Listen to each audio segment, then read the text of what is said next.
Sir मुझे माफ करिएगा मगर आपका टोन जो है is not acceptable. We are colleagues, sir. You may be sitting on the chair. Jaya ji, And I remember when I went to school. Jaya ji, take your seat. Jaya ji, take your seat. नमस्कार, स्वागत है आप सभी का। आप देख रहे हैं एनएमएफ न्यूज। आपके साथ मैं हूं नम्रता चौधरी। बॉलीवुड की दिग्गज एक्ट्रेस और इस वक्त समाजवादी पार्टी से राज्यसभा सांसद जया बच्चन लगातार चर्चा में है। सभापति धनखड़ से उनका एक विवाद होता है और उसके बाद सिर्फ सदन ही नहीं बल्कि सदन के बाहर आकर भी इस पर हंगामा मच जाता है। सदन के अंदर जया बच्चन कहती हैं कि मुझे आपकी टोन पसंद नहीं आई सर, ये मेरे लिए एक्सेप्टेबल नहीं है। मैं एक कलाकार हूं और मैं बॉडी लैंग्वेज और एक्सप्रेशंस अच्छे से पहचान लेती हूं। दूसरी तरफ जगदीप धनखड़ जो कि उपराष्ट्रपति के पद पर भी कार्यरत हैं, वो उन्हें जवाब देते हैं और कहते हैं an actor is subjected to the director.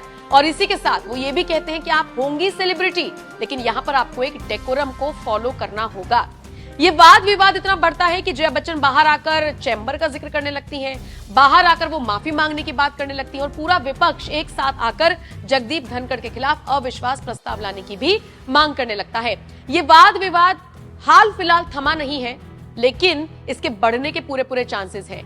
आज इस रिपोर्ट में हम आपको बताएंगे कि जया बच्चन का ये कोई पहला विवाद नहीं है बल्कि इससे पहले वो अक्सर इसी तरीके से गुस्से में देखी गई हैं, इसी तरीके से अड़ियल रवैया अपनाते हुए देखी गई हैं। बात चाहे किसी बॉलीवुड एक्टर की हो, बात चाहे किसी नेता की हो, बात चाहे पेपराजी यानी मीडिया की हो जो इन सेलिब्रिटीज को कवरेज इनकी कवर करने के लिए पहुंचते हैं, हर किसी पर जया बच्चन का गुस्सा फूटा है। एक एक करके मैं आपको किस्सा बताती हूँ। सबसे पहले तो अरशद वारसी से जुड़ा किस्सा आपको बताती हूँ। बॉलीवुड के जाने माने एक्टर है अरशद वारसी और वो खुद बताते हैं कि कैसे उनको जया बच्चन से एक बार नहीं बल्कि 2 बार डांट पड़ी थी। दरअसल पहली फिल्म की शूटिंग करने के लिए अरशद वारसी जा रहे थे और चूंकि वो डांसर बैकग्राउंड से ताल्लुकात रखते थे तो वो अपने शॉर्ट पैंट और बनियान में चले गए। जया बच्चन को इससे इतनी आपत्ति हुई कि जया बच्चन ने साफ कह दिया कि अरशद को समझाइए इन कपड़ों में वो ना आए। उसके अलावा एक बार जया बच्चन ने अरशद वारसी से उनकी राय मांगी थी किसी फिल्म को लेकर जिस पर अरशद ने कहा कि बकवास फिल्म थी। इस पर भी उन्होंने जवाब देते हुए कहा था अपनी राय अपने पास रखा करो। एक और विवाद आपको बताते हैं। एक बार ऐश्वर्या किसी इवेंट से लौट रही थी, उनके साथ जया बच्चन भी थी। किसी फोटोग्राफर ने एक्ट्रेस को ऐश कहकर बुला दिया। जया बच्चन भड़क गई। जया बच्चन ने कहा ऐश ऐश क्या लगा रखा है, ये तुम्हारी क्लास में पढ़ी है क्या।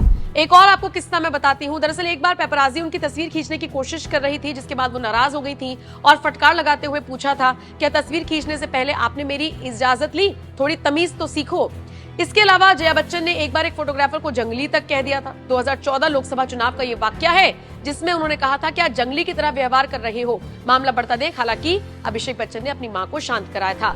शाहरुख खान को एक बार उन्होंने ये कह दिया था कि अगर वो वहां पर होती तो शाहरुख को थप्पड़ जड़ देती और ऐसा इसलिए क्योंकि शाहरुख ने सलमान की पुरानी गर्लफ्रेंड यानी कि आप समझ सकते हैं किसकी तरफ निशाना साधा था।